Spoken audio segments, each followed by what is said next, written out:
আসসালামু আলাইকুম বন্ধুগণ। আজকে দেখাবো আপনাদেরকে একটি রান্না বান্নার ভিডিও।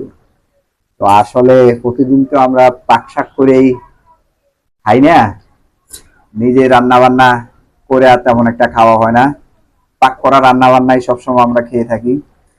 আজকে চিন্তা করলাম ঈদের ছুটিতে যেহেতু বাসায় আছি, তো আজকে নিজে রান্না বান্না করব। নিজে রান্না বান্না করে নিজে আজকে খাওয়া দাওয়া খাবো। আসলে নিজে রান্না বান্না করে খাওয়ার মজাটা অনেক ইন্টারেস্টিং মনে হয়। এই জন্য আজকে মুরগি মাংস পাক করতেছি, এখানে গরু মাংস পাক করতেছি। দেখবো আজকে নিজে রান্না বান্না করে টেস্টটা কেমন হয়। নিজের খাওয়া দাওয়া নিজে যদি রান্না করে খেয়ে থাকি কেমন মজা, আসলে সেটাই দেখার বিষয়।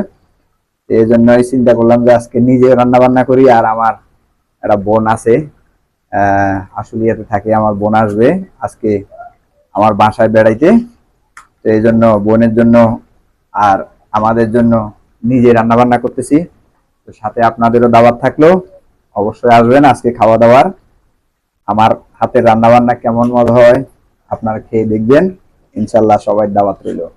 আল্লাহ হাফেজ সবাইকে।